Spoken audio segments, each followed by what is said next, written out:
All right, welcome to Connecting Right, the radio show.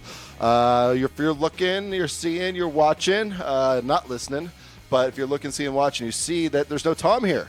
Instead, we have Jason Gibbs. Yep, just filling in for Tom today. Jason, thank you for being with us today. I really appreciate it. My pleasure, man. Thank you. And to my right, we have Ron Basilian, right? Am I saying that correctly? Yep, that's my name. Hi, Dave. Glad to be on the show. Yes, thanks for coming on. So in today's show, or tonight's show, I should say, we have Ron. He's running in the 37th. For the congressional seat against Karen Bass. He is running uncontested, so it's going to be him and Karen in the generals in November.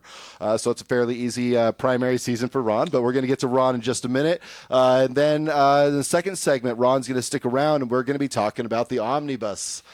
That's I know one of Jason's favorite topics right now. Yeah. So, and then in the fourth, there is no fourth segment, but in the third segment, we will be talking about the March for Life a little bit and how the Parkland spokespeople are now going after voter ID laws. There are none, but they're trying to say how racist they are. So we're getting to that later on. So anyways, let's jump into it. Ron, thank you again for coming on the show. My pleasure. It's great to be here. Okay, so give us a little bit of your background. Tell us a little bit about yourself so the people listening can get an idea of who you are and why you're running for Congress. Wow, where do I start? It's California. It seems to be a state full of professional politicians. I'm just a private citizen. I've been sort of loosely involved in politics. I was actually talking to Dave. I was involved in the left a bit when I was younger. We all make mistakes in that. Yeah, okay. we all. We'll let you stay for now. People under 30 are okay to do that. But, I used to be a Democrat. I always thought some issues were bipartisan, and some of the issues I want to run on is that immigration needs to stay legal. We need to support our police and our military. Mm-hmm. At least people in government should, if you don't want to support them, don't run for government.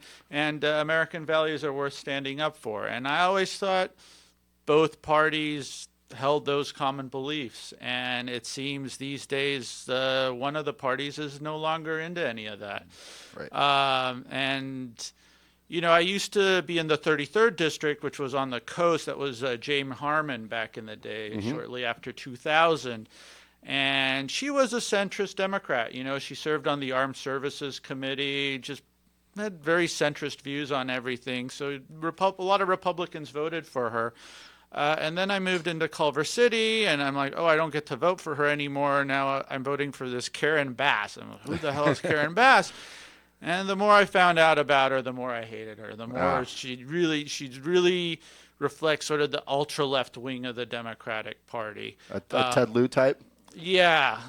She makes Ted Lieu look like a realist conservative. Oh, frankly. Wow. Yeah. That's hard. It's very hard to do. Yeah. I mean, she's into the Black Lives Matter. She's in a weird situation where she's trying to justify illegal immigration to her constituents when a government report just came out, a few years ago saying that it's her constituents that are the most adversely affected by illegal immigration.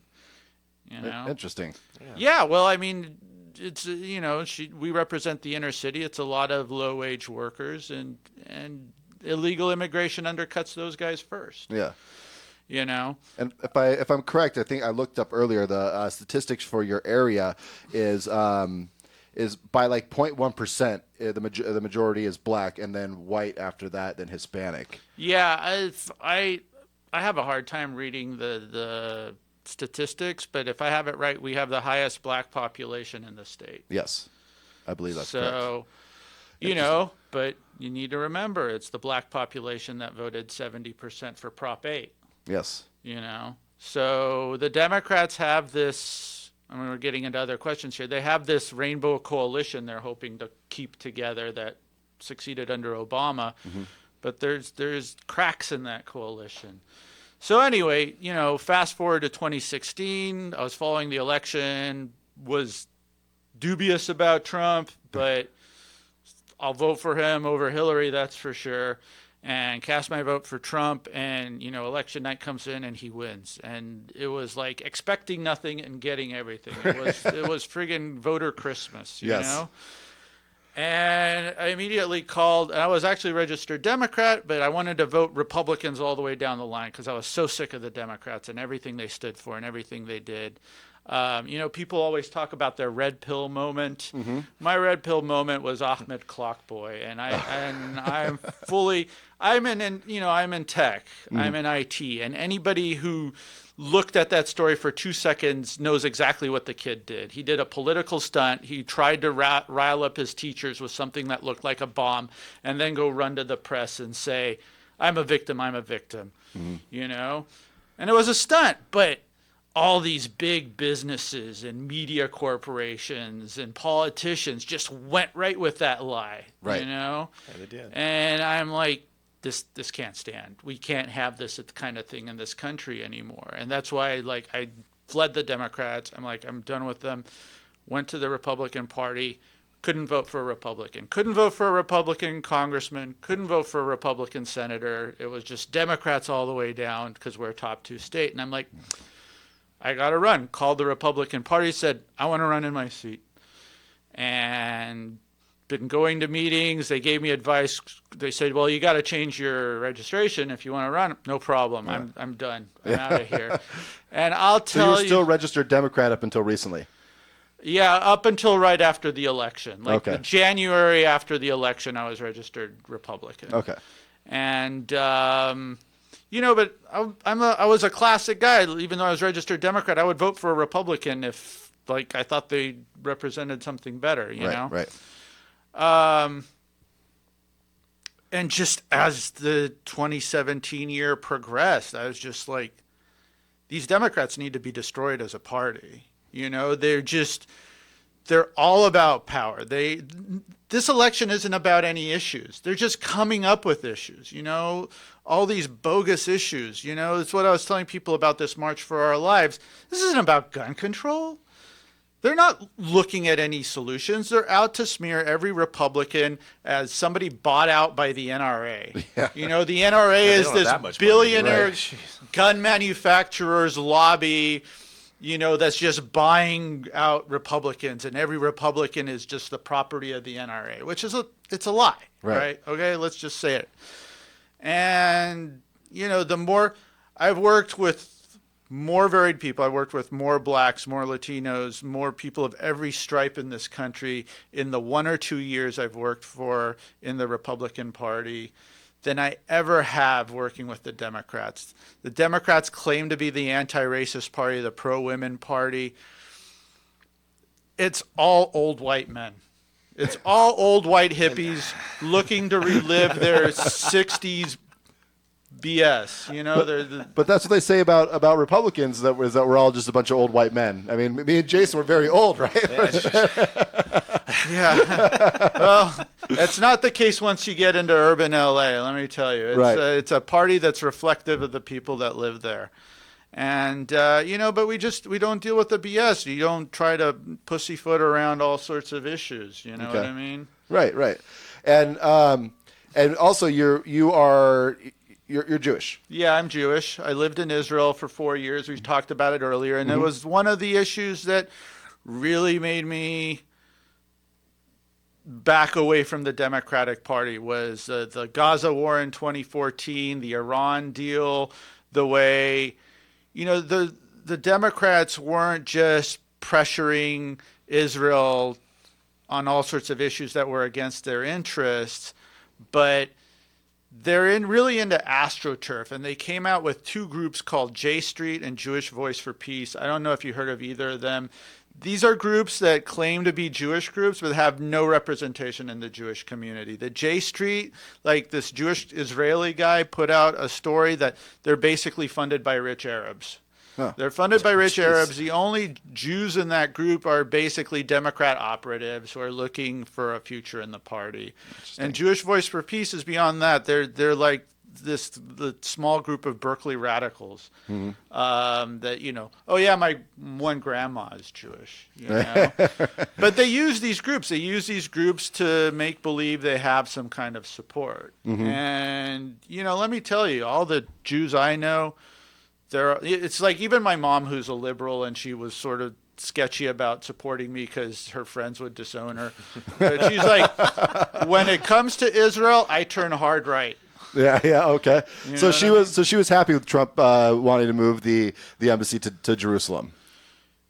She, happy doesn't quite describe it because, I sit with her and all our Jewish friends, and you can agree with them on one issue after another. Mm-hmm. But then just like a switch flips off in their head where they realize like you're getting them to like Trump. And they're like, no way you're ever going to get me to support that guy Trump. Don't Right. ever do that. And that's why I say this election isn't about issues anymore. It's just a cultural war going on, Right. And the Jews we know, they're all operating off of this sort of cultural momentum. They're used to supporting the Democrats. They're used to hating Republicans.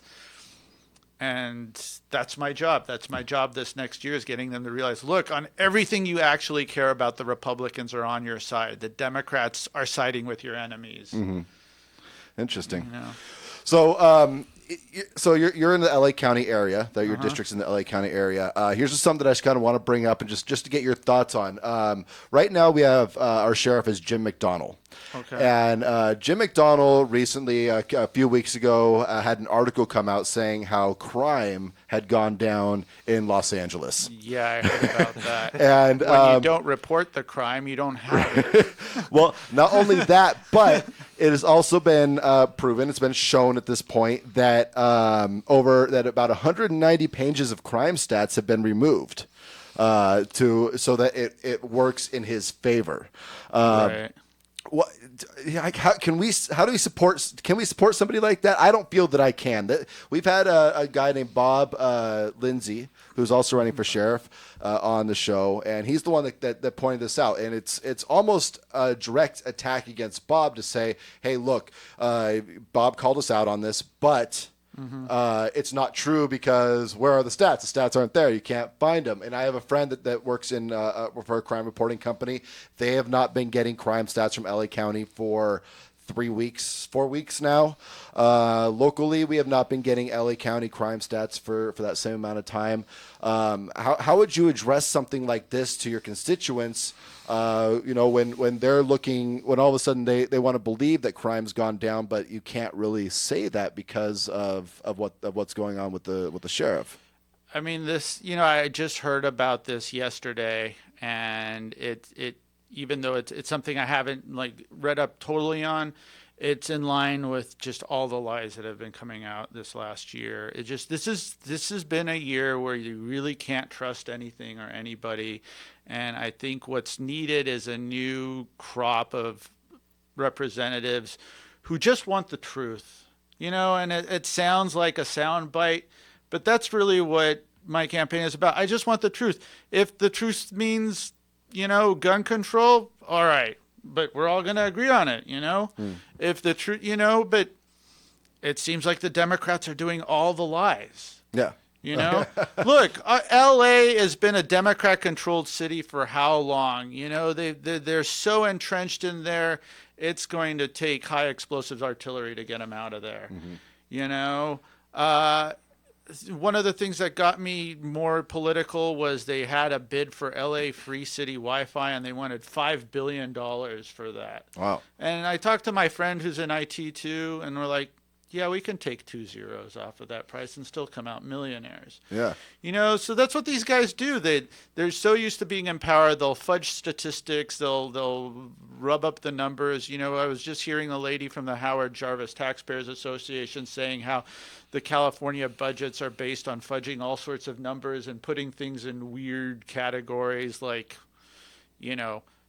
paying for a new dam isn't going to come out of our taxes. It's going to come out of our water bill. So it's like, what else is there? And I think that's why they're so desperate to get Trump out, because Trump reflects a new breed of people who wants to open the books and just see how much crud there is in there and how many lies there are in our budgets Right. and crime statistics and all that. Right.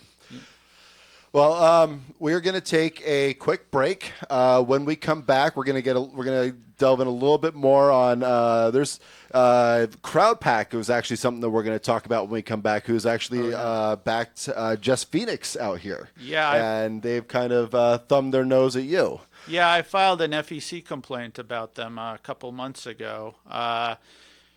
Their Act Blue, which is fraudulently they call themselves a neutral group, which gets them a better tax category, but they're Act Blue. Everybody they support is a progressive liberal Democrat.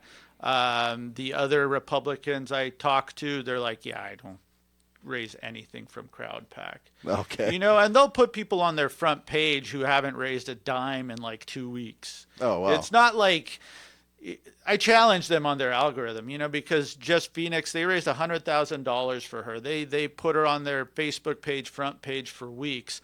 And I said, look, she's into the global warming issue. I'm into the global warming issue too.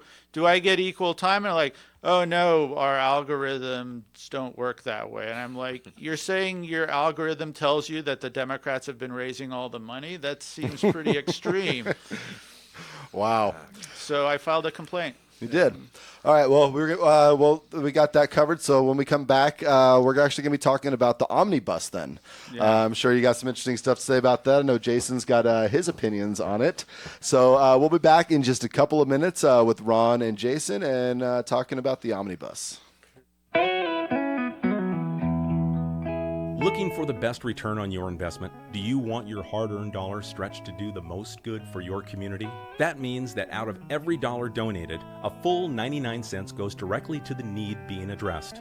Help the Children is in Santa Clarita, helping Santa Clarita families and other Santa Clarita charities. When compared to more than 1.2 million charities in America, Help the Children is rated the 7th most efficient charity in the nation, operating on a 1% overhead, and we receive no government funding for our operations in the community. If you are looking to donate to the good of the Santa Clarita community, please consider partnering with Help the Children. What is donated specifically for Santa Clarita is kept in Santa Clarita and will help over 5,000 families and over 10 other agencies. Please visit our website and or call our office to make a difference in our awesome town community.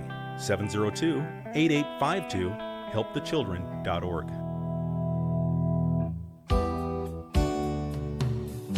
The Santa Clarita Valley Food Pantry is celebrating its 30th anniversary of providing supplemental food to our neighbors in need. Help us help those less fortunate right here in the SCV with a monetary or food donation. For information on conducting a food drive or becoming a volunteer, visit scvfoodpantry.org or call the SCV Food Pantry at 255-9078. Because no child in the Santa Clarita Valley should go to bed hungry. Every year, thousands of local children, teens, and adults receive treatment at the Child and Family Center for depression, anger, anxiety, abuse, thoughts of suicide, and drug and alcohol addictions. Our professional staff provides outpatient services at office locations, in the home, the community, and on many elementary, junior, and high school campuses throughout our valley. If you need help, contact Child and Family Center at 259-9439 or childfamilycenter.org. Improving lives, one family at a time. Money, money, money, money. You gotta have it. When you need it, what do? If you don't have a rich uncle, call Lending Tree. With us, hundreds of banks compete for your business, so you'll get loans with competitive interest rates, and in some cases, with no closing costs. So here's the deal. If you need money, call us. Do you want to refinance your current loan? Are you 62 or older and interested in a reverse mortgage? Then call Lending Tree now. 800-470-1378. 800-470-1378. We've closed over $250 billion in loans. We know what we're doing and can help you. Call right now for a free quote. 800-470-1378. 800-470-1378. 800-470-1378. That's 800-470-1378. NMLS number 1136.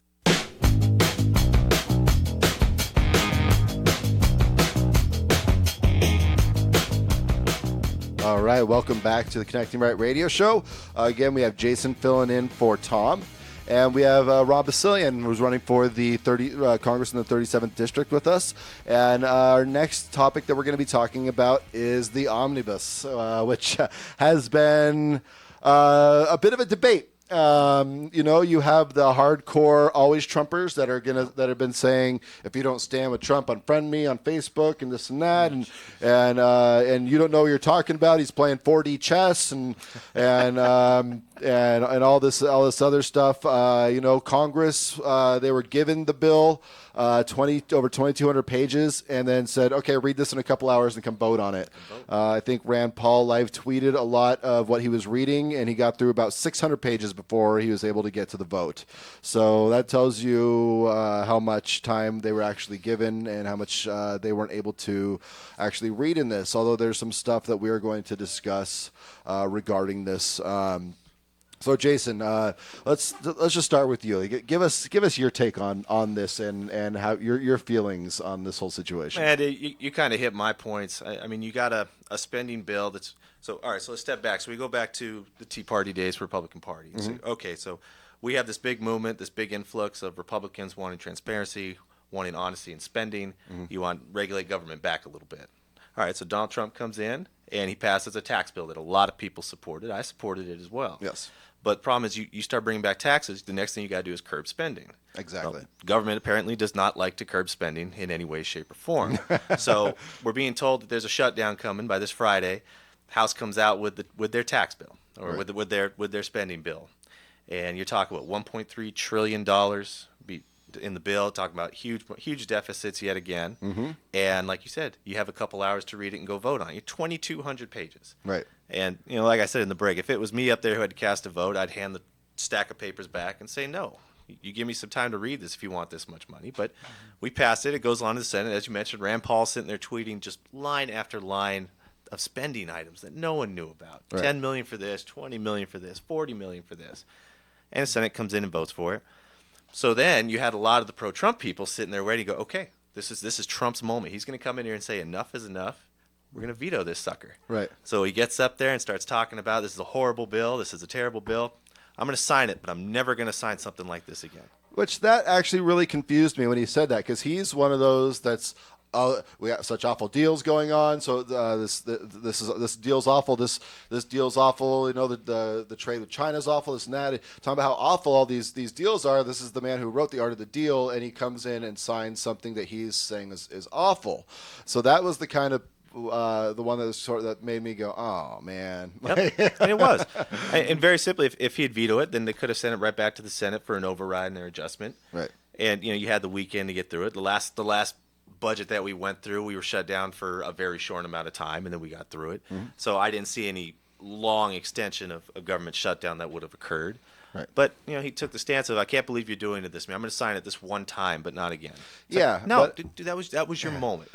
Strike it down. And when I hear that, I'm going to sign it once, but I'm not going to do anything like this again. All of a sudden, I'm hearing if you like your health care plan, you can keep your health care plan. I'm hearing mission accomplished. I'm hearing I didn't not have sexual relations with that woman. I'm hearing no read my lips, no new taxes. I'm hearing Ollie North speak about Iran Contra. That's what came to mind for me when I heard him say that. I was just like, oh, this is this again. This is no. So. Ron, what's your take on this? This is the heart of the swamp right here. Spending bills. It's not going to get drained overnight. The thing I found interesting about, and I agree with you on all these things, but there were a couple of interesting Easter eggs in the omnibus bill. The first off is, my understanding, if I'm not mistaken, is tomorrow we're starting to build the wall. Yes. And he's got spending in that omnibus bill for the wall. The second thing is, ironically, what a few Trumpers told me, why are we spending on border security for Jordan and Saudi Arabia and all that? And all, yeah. Well, I'll tell you why. Egypt, it looks like a regime change in Iran is imminent. And so they're sealing all the borders there because they know hell's going to break loose in a bit. Regime change in Iran is huge for that region, and it's really a lot of us who follow the Middle East, and I'm not just saying this as like somebody who's been to Israel, but I've been following the Middle East intently ever since the Arab Spring. This can be huge. Yeah. Okay? Oh, yeah. And just the Middle East is liberalizing. The Middle East is recovering from the damage Obama did to it after the Arab Spring, and that can be big. And all I have to say is if we want real change, if we want to shrink that bunch of bills down, we need to do everything we can to bring in more, private citizen Republicans who honestly want this stuff, because Trump's still surrounded by professional politicians who that's what they're used to, the 2,200 page bills. Right. And there's an act that came out that all of a sudden it's the Division J Military Construction Veterans Affairs and Related Agencies Appropriations Act 2018. And it kind of makes you go, maybe like Trump did a little something different here. Because in this Title I Department of Defense, military construction for the Army, for acquisition, construction, installation, and equipment of temporary or permanent public works, military installations, facilities, and real property for the Army as currently authorized by law, including personnel in the Army Corps of Engineers and other personal services necessary for the purposes of this appropriation and for construction and operation of facilities in support of the functions of the Commander-in-Chief. $923,994,000 to remain available until September 30th, 2022, which kind of sounds like, oh, by the way, for this now layman's terms for you guys. So basically what this sounds like is he's saying, all right, you guys didn't give me money for the wall. I'll just have the military build the wall.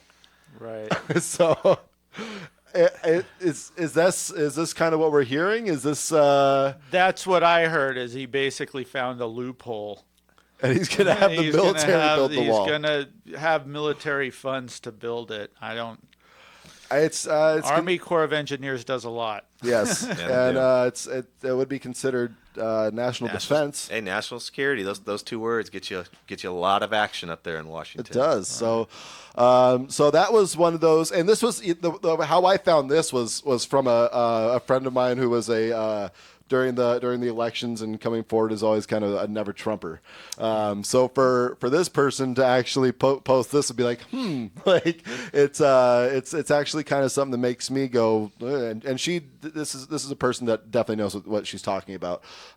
So this isn't something that somebody who's never really dealt with politics before is just throwing up there. This is from somebody who actually definitely knows what they are, what they're talking about. Right. So. But let's look at some of the other stuff that was in the bill. There is a lot of money in there. This is the one that kind of it's not bad, it's not good, but I just thought it was real interesting. There's a lot of money that's in there for building new safe houses for witness protection, communications for witness protection, barricade or heavily armored vehicles for witness protection. They're basically trying, is there something that's going to be going on that they need to add a lot of money for witness protection? Is something going to happen here that's foreshadowing, that this is kind of foreshadowing? I don't know, that or they needed a particular vote of somebody, and maybe those pieces are going to be built in that guy's area or that girl's area, and maybe there you got that. Yes, folks, you just brought in a bunch of money. Yeah. Well, you heard the old adage that when people are asked about Congress in general, they say they're all about corruption and pork. But when you ask them about their own congressman, they say, "Oh, he's great. He brings home the bacon." How very appropriate. That is. I believe there was about $12 million that's going to go towards the Vietnamese military. That's interesting. I'm sure there's a national defense reason for that one too, yeah. David. I mean, if their rice farmers could beat our military, I don't know. Is there something there that I'm missing on that? I don't know. Maybe I mean, you have to understand, we have military bases all over the planet. I mean, our whole military is basically a tripwire mechanism against Russia and China. Mm-hmm. So. Well, it's also another one is there's money in there to have the U.S. permanently in Afghanistan. We've been there for 16 years already. So, I mean, now we're going to spend even more money to keep us there permanently. Yeah, are we protecting the opiate fields out there or something? We have a huge opioid problem here going on in the U.S., so protecting it doesn't seem like the best interest for America. But so that was that. I found that one pretty interesting. Have you heard of anything else that you felt was kind of odd or off we're just sort of throwing money at? Because I know there was so much in there. Like we said, it was 2,200 pages of like 10 million here, 12 million there, 15 million here, 8 million there. I don't know. At some point, I would like to honestly see our congressmen all sit down and I don't even care if it's on an Excel sheet that they just hand out to the public. Okay, here's every single cost line item. I don't know anything. We'll just start with anything over $10 million that was in the omnibus bill. Would you support that by itself? I'd be very curious how many of those items would have been supported if you had to look at each of them individually. Right. But instead, we just use a last minute voting tactic and threat of a shutdown in order to help push something through. But the problem is David, it's okay. The left can say, well, see, look what the conservatives have done. And the conservatives can say, oh, no, we did this because of what the left has done. So we had to do this. We don't have a choice. Right. So they keep arguing with each other, and in the end, our debt keeps going up. Right. And I've always believed that our biggest national security threat is going to be that $21 trillion in rising debt. Right. At some times, the roosters are coming home, you know? Yeah. And it just doesn't make any sense. Here's another one, page 357, section 8116. No funds can be used in Iraq in contravention of the War Powers Act. Sounds good, but haven't we been back in Iraq at war against new foes without any new congressional authorization, anyways? Who knows? That's a perfect response. Who knows? Yeah. I mean, wasn't there an article not too long ago came out that some of our it may have even been Graham, didn't even know that we had forces in a certain part of Africa or something. Mm-hmm. So our own congressmen don't even know where our military is sometimes. Right. What are we doing? Yeah. $20 million for the Middle East Partnership Initiative Scholarship Program. No, can't cut one penny. The famous words of Nancy Pelosi. Yeah, that sounds like it's going somewhere else. Yeah, can't cut one penny. See, this one is not so awful. $3.5 million in nutrition assistance for Laos. For Laos. Laos. Laos. Yes, okay. Laos. I distrust any government nutrition assistance program. I've been through public school. Yeah, I was going to say. $15 million in developmental assistance to China. Developing what? Is China short on money or something lately? Apparently, we haven't owed them enough. Oh. So we need to just give them money on top of owing them the money. We'll give them a tariff, and then we'll give them some money. Right. It would be really interesting just to follow where some of this money goes and whose hands it actually winds up in. Well, and you know, the one thing that kind of really concerned me, there's a tweet that Trump came out and said, "Don't worry, we can use line item vetoes." That's not right. And it's like Clinton did that 82 times, and then Congress found that to be unconstitutional. So, I don't know where he's getting this idea that he can use the line item veto, but that's the stuff that kind of worries me when I hear him say stuff like that. Agreed. Wasn't the idea that it wasn't a budget, it was a law, so therefore I can ignore certain pieces of it? No, I don't think so. Yeah. Yeah, that was more an Obama thing. Right. Yeah. I don't like this law. I'm not going to enforce it. Yeah, we just want to enforce it. Right. and then the Democrats all caught on, and now we have sanctuary state. Hey, remember when SNL did that skit about Obama's executive overreach on DACA? No, I don't think I saw that one. I'll have to send you that one. There was a Schoolhouse Rocks thing. Oh, they did one like that with the bill. They're talking about executive orders, right? Executive order. Yeah, yes, that one. That one. Pretty much just happened. and the bill's like, I don't even know it's him. He looks inside. Whoa, what are you doing? Yep. Boy, we laugh about it. Go big or go home. Right. Back to the omnibus. Here's another one. $10 million for women law enforcement officers in Afghanistan. I actually had a friend who's a Democrat go into Libya trying to get women registered to vote before the whole Benghazi thing. Oh, really? And I've been bugging her about that ever since. How's that Libya situation going for you now, huh? Here's one of my favorites right here. Oh, David. $218 million for promoting democracy development in Europe. Was that involving censoring Count Dankula? Is that, democracy I don't know. What are we funding? As Rand Paul put it, yep, the birthplace of democracy needs promoting. 25 million for international religious freedom. I understand if you're going to go to, if you're going to make sure that Muslims are going to be respecting the Christians in other countries, and Christians are going to be respecting the Muslims, and everyone's going to be respecting each other. But that's not going to. Does that really happen? If I may interrupt, let's cut right to it. Please. All these programs are about professional politicians just building up their own little professional politician empire. It's all going to people that never had a real job in their life, never had to struggle in the private sphere. And that's why all these like social programs and all these social causes are coming out, because it's just government metastasizing and feeding off of itself. Oh, people got around cigarettes by vaping? Let's find a way to make vaping sound bad so we can regulate the hell out of it. Right. And that's just, part one. All this stuff is like people that don't have actual jobs looking for ways to justify their existence and just giving each other money. And that's the part that drives me crazy, because it's like my wife and I, we've both struggled all our lives. We've never gotten any benefits or anything. We've always scraped through a living on our own, and we're proud of it. That's what America's all about, and you see all these people, and, one of the candidates for the Culver City election, I swear to God, he's never had a real job in his life. Really? At least one of them. He's a Bernie Sanders? Oh, yeah. He has 3 houses. He has 3 houses too, but you dictate socialism to everybody. Yeah, right? exactly. So here's the last one before we say thank you to Ron for being here and we go on break again. 12 million for countering state disinformation and pressure. So we just approved $12 million to fight fake news. Oh, can we go to commercial break? Is that what hurt? Is that what hurt your head? Thanks for that, Cody. They all hurt, to be quite honest with you, David. Really.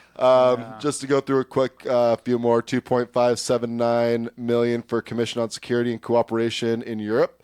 15 million to U.S. aid for promoting international higher education between universities. 2.696 billion for international disaster assistance, which I think that's okay. We're going to be helping out people that are disasters. Like in Haiti. Yeah,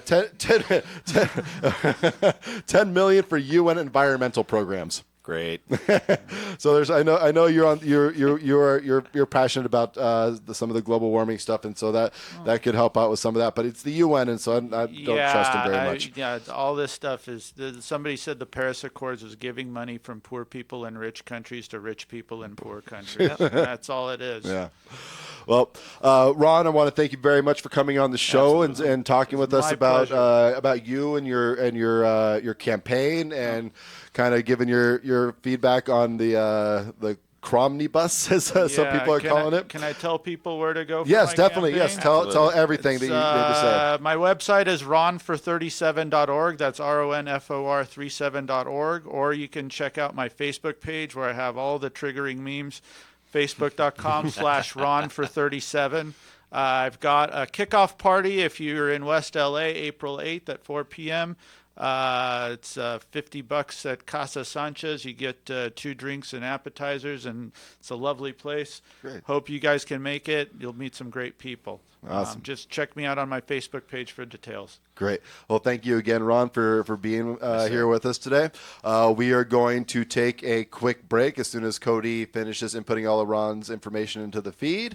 And we will be back shortly when me and Jason will be discussing a little bit about the March for Life and then the Parkland activists' new thing, which is voter IDs.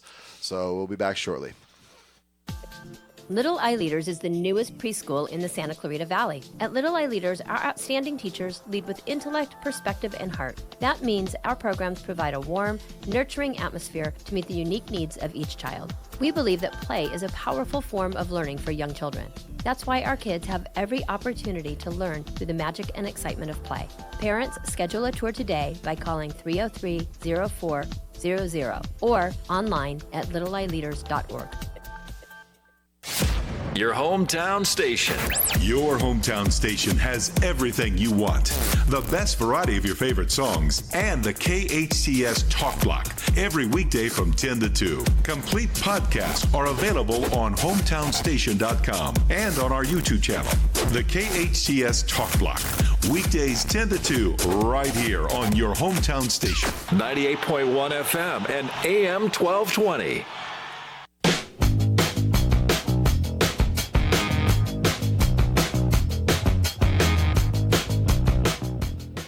All right, welcome back to Connecting Rap Radio Show with Dave and this week Jason. Real fast, I'm just going to let you guys know what's going on. We do have Jason here this week. The end of every month, what I'm going to be doing now is we're going to be swapping Tom out for somebody new.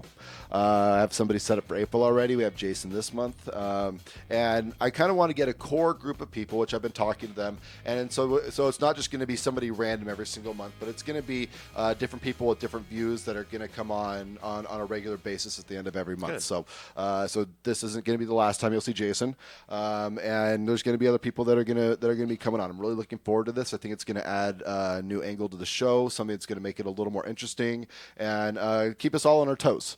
With this, and also just get other views out there, because it's all about connecting with the people in Santa Clarita and people outside of Santa Clarita. As we saw with Ron, and we've had Edwin on before, and other people from outside of the area. But we just want to connect in the right way and make sure that we're being respectful of everybody else, even though we may have some not nice or not the best views of each other, I guess you should say. But anyways, so this Parkland thing, it's still going.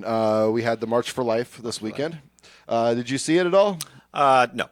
No. I was at home with my kids. I was fine with that. I was going to go check it out just because I knew we were going to be talking about it, and I wanted to kind of get a real perspective of what was going on. Unfortunately, I had to rely on other people. I dealt with a medical issue about a week and a half ago, and I had to do, and this may sound like I was a little hoity-toity about it, but I had to go get a massage.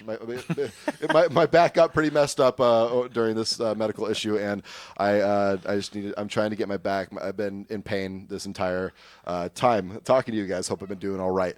But so they marched. They started off at the Marketplace Park, I believe, and then marched somewhere from there.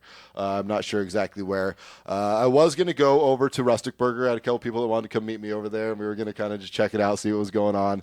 And apparently it got overfilled with a bunch of anti-gun people. This is more than just anti-gun, though. It's anti-NRA, anti-Republican is what it seemed to be from a lot of the stuff that I saw. And you see a lot of the banners and a lot of the posters. They get geared that way in a lot of ways. Not everybody, obviously, but it was definitely not hidden that an anti-gun agenda was very prominent in the marches. Right, and this happened across the country. Yep. The Parkland activists, they were all in D.C., I believe, and I was watching a couple people go around and talking to some of these people, and the thing that really kind of like made me get cringy on this, feel cringeworthy, was that some of the students, they gave some poignant points of this is why I'm here, because I'd lost a friend to the violence, this and that and everything, and I'm here in support of them and their family and this and that, and I understand that we're not going to have our gun rights.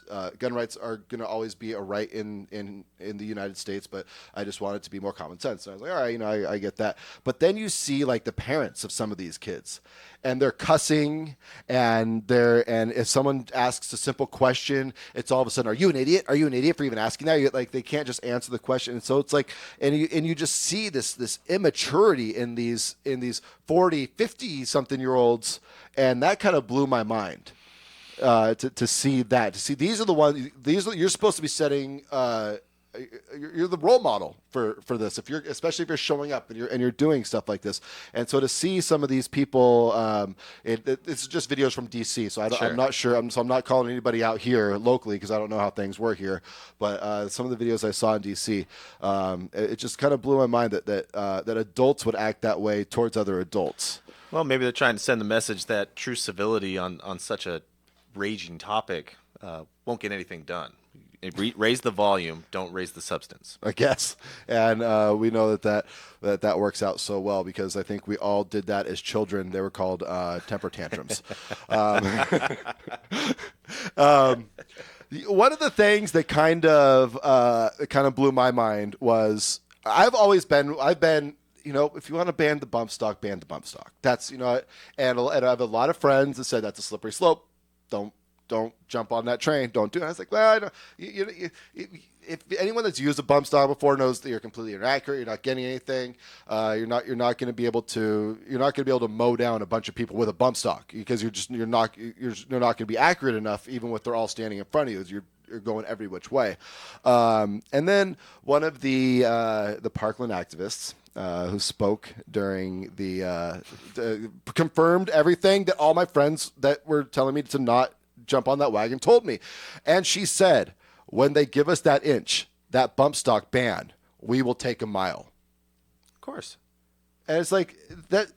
I've been having your back about this bump stock thing, lady. Like, and now you've just totally turned me off of it. No.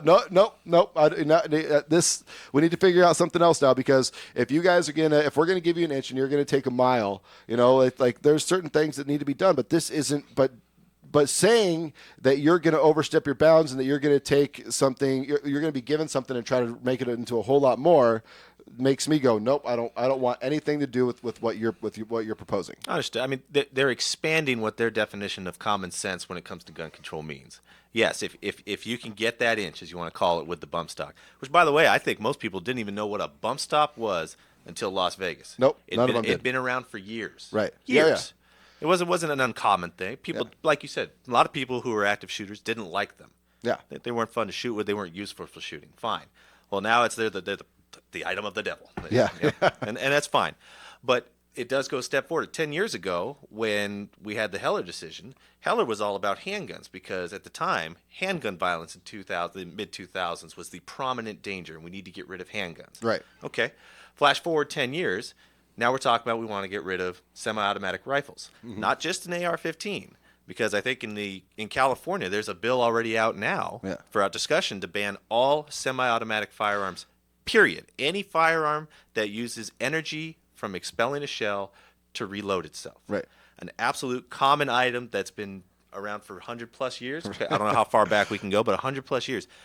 Here comes the mile. Okay, now we're getting rid of all semi-automatics. Then it's going to be anything that can take a magazine at all. Not even fixed. We went from 30 rounds, which is common in 48, 49 states, considered an absolute common item. Yeah. California says no. New York says no. Okay, 10. All right. Well, New York I think stepped that up to 7. And then now here in California, it's no. You have to fix an item. You have to fix the magazine and completely separate your gun to reload it for it not to be an assault weapon. Well, then now it's no. Now we just need to get rid of the AR platform. And if you read the bills, they will give you page after page of nothing related to the AR platform. Right. But it does increase the narrative of these dangerous weapons. And one of the things that I also saw in a lot of these videos is they go up and they say, "What are you hearing? Oh, we need to get rid of military style weapons." Well, what's a military style weapon? Like, what do you consider a military style weapon? Oh, you know, the anything that's like a semi-automatic.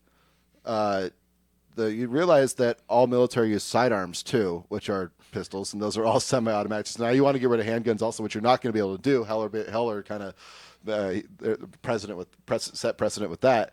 But it's just their inability to just say, I don't like these guns because they look scary. Because there's other semi-automatic rifles, but they have wood. They look like hunting rifles. They're all nice and pretty. That's right. And they have no problems with those. Yep. But that gun can do the same exact thing as an AR-15, but they have a problem with the AR-15 and not with the one just because it has the nice, pretty polished wood and the wood stock and it blows my mind that we're allowing that. Get as loud as you want, that's fine, but we're gonna people that know about guns are gonna have a real hard time listening to people that don't know about guns and telling us what we need to do with the guns that we know about that you don't. That's right.